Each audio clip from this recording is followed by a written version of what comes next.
नमस्कार, मैं हूं साक्षी। रक्षाबंधन की शुभकामनाओं के साथ पेश है आज की प्रमुख हलचल। रक्षाबंधन का त्योहार हिंदू धर्म का ऐसा त्योहार है जिसे भाई बहन के प्रेम का प्रतीक माना जाता है। उस दिन भाई अपनी बहन की जीवन भर रक्षा करने का वचन देता है। इस दिन बहनें अपनी भाई की कलाई पर एक रक्षा सूत्र बांधती हैं एवं मिठाई खिलाती हैं और भाई की आरती उतारती हैं। 30 अगस्त को पूरे देश के साथ सीधी जिले में भी भाई बहन के प्रेम के प्रतीक रक्षाबंधन का त्योहार हर्षोल्लास के साथ मनाया गया। राखी के मौके पर घर घर में बहनों ने अपने भाइयों की कलाई में राखी बांधी और उन्हें मिठाई खिलाई। इस अवसर पर भाइयों ने भी अपनी बहन की रक्षा का वचन देते हुए उन्हें उपहार दिए। सीधी जिले में राखी के त्योहार में लेकर बाजार तरह तरह की रंग बिरंगी राखियों से सजा हुआ दिखाई दिया।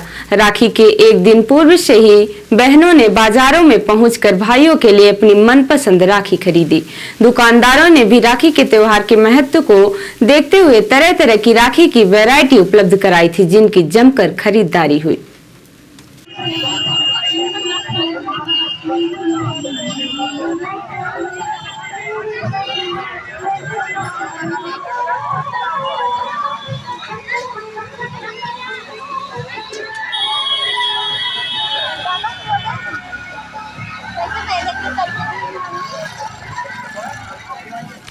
मुख्यमंत्री श्री शिवराज सिंह चौहान के जिले में प्रस्तावित कार्यक्रम के दृष्टिगत कलेक्टर साकेत मालवी की अध्यक्षता में पत्रकार वार्ता का आयोजन किया गया।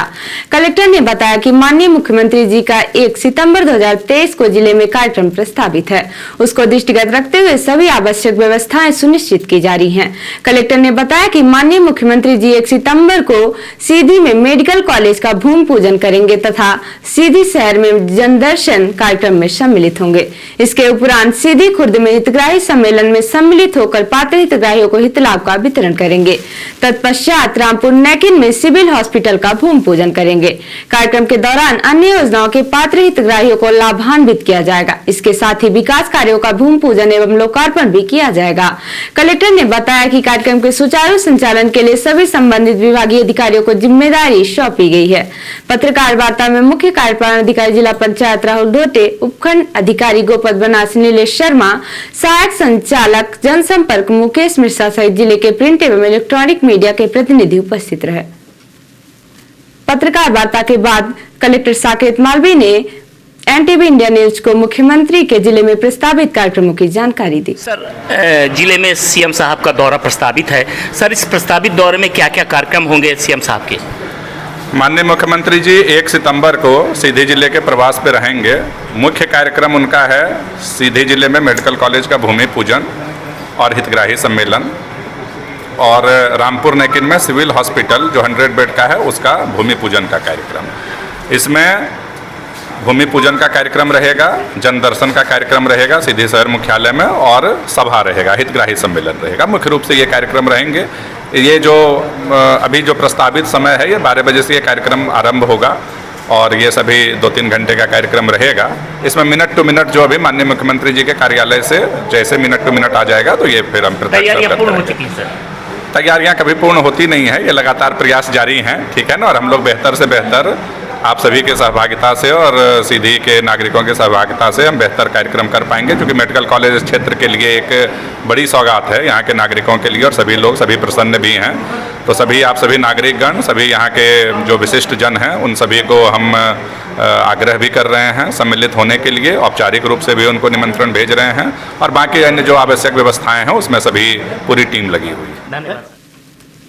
पिछड़ा वर्ग महाकुंभ का आयोजन पूर्व नेता प्रतिपक्ष अजय सिंह राहुल के मुख्य अतिथि पूर्व मंत्री बंसमणि वर्मा की अध्यक्षता, जिला कांग्रेस कमेटी के अध्यक्ष ज्ञान सिंह, पूर्व विधायक राम लखन सिंह पटेल, पूर्व महापौर सिगरौली रेणु शाह, महिला कांग्रेस के अध्यक्ष श्रीमती कमलेश सिंह, जिला पंचायत अध्यक्ष सुश्री सोनम सिंह, कांग्रेस के वरिष्ठ नेता राम सिरोमण शाह, पूर्व नपा अध्यक्ष अनूपपुर रामखिलावन राठौर के विशिष्ट आतिथ्य में सीधी जिले के टिकरी में स्थित कुंवर अर्जुन सिंह स्मृति परिणय वाटिका में आयोजित किया गया। कार्यक्रम के प्रारंभ में महापुरुषों के छायाचित्र पर पुष्प अर्पित कर उन्हें श्रद्धांजलि दी गई। तत्पश्चात स्वागत गीत की प्रस्तुत हुई। मझौली पिछड़ा वर्ग अध्यक्ष कामता सोनी, मड़वास अध्यक्ष चंद्रमोहन कुशवाहा, कुसमी अध्यक्ष विमल कुमार जायसवाल, महुआ गांव अध्यक्ष तुलसी प्रसाद यादव ने सैकड़ों साथियों के साथ माल्यार्पण कर पधारे अतिथियों का स्वागत किया गया। उक्त महाकुंभ में रीवा संभाग एवं शहडोल संभाग के पिछड़ा वर्ग समाज के लोगों ने हिस्सा लिया। सम्मेलन में कई प्रस्ताव पारित किए गए, जिसमें प्रमुख रूप से भाजपा सरकार द्वारा पिछड़ा के हितों के साथ किया जा रहे कुठाराघात के विरोध में प्रस्ताव पारित कर प्रदेश की सत्ता से जन विरोधी सरकार को बेदखल करने का प्रस्ताव किया गया। साथ ही पूरे प्रदेश में पिछड़ा वर्ग समाज के बीच में भाजपा सरकार के विरोध में जन जागरण अभियान चलाने का निर्णय लिया गया। पिछड़ा वर्ग महाकुंभ को संबोधित करते हुए कार्यक्रम के मुख्य अतिथि पूर्व नेता विपक्ष जय सिंह राहुल ने कहा कि भाजपा सरकार में पिछड़े वर्ग के हितों की लगातार अनदेखी की जा रही है। पिछड़े वर्ग को मिलने वाले अधिकारों में लगातार कटौती की गई। उनके जन कल्याण की योजनाओं को धनराशि का आवंटन नहीं किया गया। पिछड़ा वर्ग कल्याण बोर्ड का गठन तो कर दिया गया, लेकिन वह सिर्फ दिखावे के लिए। जब प्रदेश की सत्ता में कांग्रेस की सरकार थी तब पिछड़ा वर्ग के लिए 27% आरक्षण का प्रावधान किया था, लेकिन भाजपा सरकार आते ही 27% आरक्षण समाप्त कर दिया गया।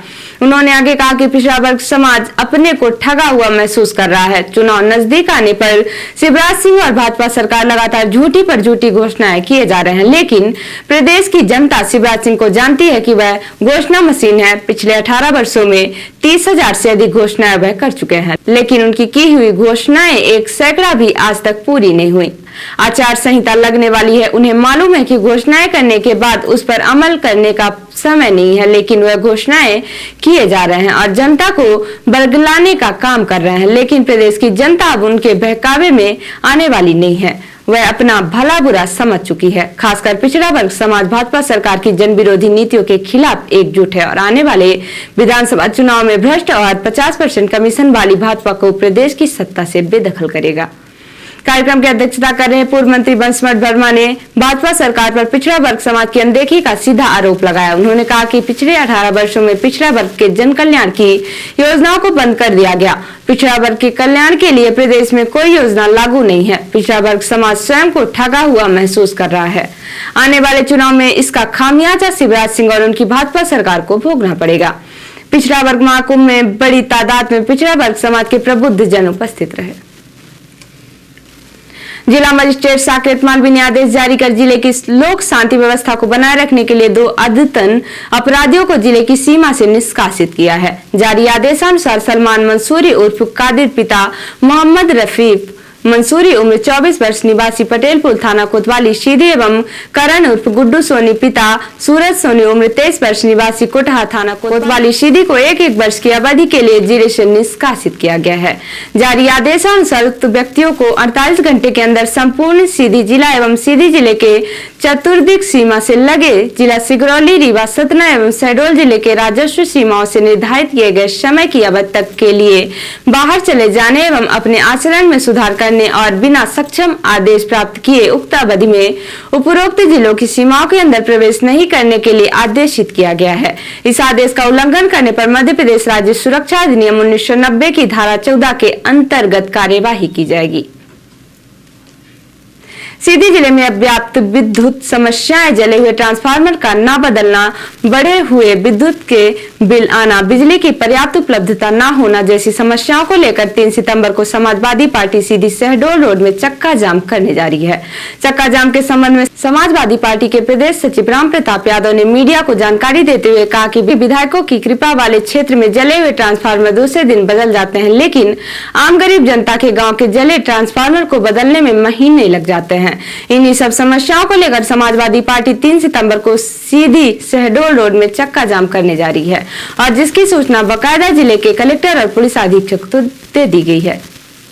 जो बिजली विभाग की हालात इस समय है तो ये देखने को मिल रहा है कि सीधी जिले में, खासकर मैं सीधी विधानसभा का दौरा ज़्यादा इस समय कर रहा हूँ, तो सीधी विधानसभा में जहाँ पर जो यहाँ के वर्तमान विधायक हैं उनके लोग हैं, ज़्यादा समर्थक हैं, वहाँ का ट्रांसफार्मर जलता है, दूसरे दिन लग जाता है, तीसरे दिन लग जाता है। लेकिन अन्य लोग जो हैं तो वहाँ पर ट्रांसफार्मर महीनों जला रहता है और ट्रांसफार्मर नहीं लगता। इससे किसानों की खेती पूरी तरह से चौपट हो जाती है, सारी व्यवस्था अस्त व्यस्त हो जाती है। बिजली का बिल मनमानी देना, भारी समस्याएं लोगों के पास। और समाजवादी पार्टी इस मामले को लेकर आज कलेक्टर साहब को ज्ञापन दिए हैं और हम लोग इस प्लान में हैं, समाजवादी पार्टी जो इस प्लान में है, क्योंकि 1 साल के अंतराल में हम लोग जनहित के मुद्दों को लेके, किसानों को मुद्दे को लेके, बेरोजगारों के मुद्दों को लेकर के और भूमिहीनों के मुद्दों को लेके, यहाँ तक पंचायतों में जो भ्रष्टाचार हो रहा है सरकार के नुमाइंदों के द्वारा, जहाँ सरकार के नुमाइंदों के चलती है, उनके लोग हैं, वहाँ पर बराबर काम हो रहे हैं और पैसे का बंदरबाट हो रहा है। और जहाँ पे उनके सरपंच उनके पक्ष के नहीं हैं, वहाँ पर सौतेला व्यवहार हो रहा है। तो ये इन मुद्दों को लेकर हमने ज्ञापन दिया, लेकिन आज तक कोई भी एक्टिविटी जिला सरकार द्वारा, जिला प्रशासन द्वारा, राज्य सरकार द्वारा नहीं हुई है। तो समाजवादी पार्टी इस मोड़ पे पहुंची है, करो या मरो की स्थिति। हम लोग 3 तारीख को चक्का जाम करेंगे सीधी शहडोल रोड का, सीधी शहडोल रोड में 11 बजे से चक्का जाम करने का सूचना दे चुका हूं। पुलिस अधीक्षक महोदय जी को दिया गया सूचना। और ये प्रशासन से कहना चाहूँगा कि जो भी इसके भी पहले समय है 3 तारीख के पहले, तो यदि प्रशासन चाहता है तो जो खराब ट्रांसफार्मर हैं वो 3 तारीख के पहले बदल दें। मैंने कही भाजपा जिला मीडिया प्रभारी सुरेंद्र मद्दुवे ने बताया कि 30 अगस्त को रक्षाबंधन के शुभ अवसर पर भाजपा जिला अध्यक्ष देव कुमार सिंह चौहान की उपस्थिति में प्रातः 9 बजे पार्टी कार्यालय में लोकसभा संसदीय क्षेत्र की सांसद श्रीमती रीति पाठक पदाधिकारी एवं कार्यकर्ताओं के साथ रक्षाबंधन का पर्व मनाएंगी, जिसमें पार्टी मोर्चा एवं प्रकोष्ठों के विभिन्न स्तर के कार्यकर्ता शामिल होंगे। रिपोर्टर हिमांशु रौतेला ने बताया कि नैनीताल में रक्षाबंधन के मौके पर तल्ली ताल में स्थित आर्मी कैंट में विधायक सरिता आर्या ने जवानों को राखी बांधी और जवानों को मिठाई खिलाई। इस मौके पर मौजूद अन्य महिलाओं ने भी जवानों को राखी बांधी और आर्मी के भाइयों की लंबी उम्र और दीर्घायु की कामना की। इस दौरान मंडल अध्यक्ष महिला मोर्चा कविता गांगुला कई लोग मौजूद रहे। और अब पेश है प्रादेशिक हलचल। एमपी में आज बैंक, ट्रेजरी और एलआईसी में भी छुट्टी। पहली बार रक्षाबंधन पर मिला अवकाश। प्रदेश के 50,000 अधिकारी कर्मचारियों को फायदा। गालियां देने पर भांजे की मामा की हत्या। सागर में शराब पीते समय हुआ विवाद। पुलिस ने आरोपी को गढ़ा कोटा से किया गिरफ्तार। सागर में दलित युवक की हत्या मामले में गरमाई राजनीति। युवक कांग्रेस ने जलाया नगरीय प्रशासन मंत्री का पुतला। और मंदसौर में सीएम की घोषणा के बाद 450 में सिलेंडर लेने गई। मैनेजर बोला ऐसा कोई आदेश नहीं, सिलेंडर पर माला चढ़ाकर श्रद्धांजलि दी। और अब पेश राष्ट्रीय हलचल। लोकसभा चुनाव समय से पहले हो सकते हैं। ममता के बाद अब सीएम नीतीश का बयान आया।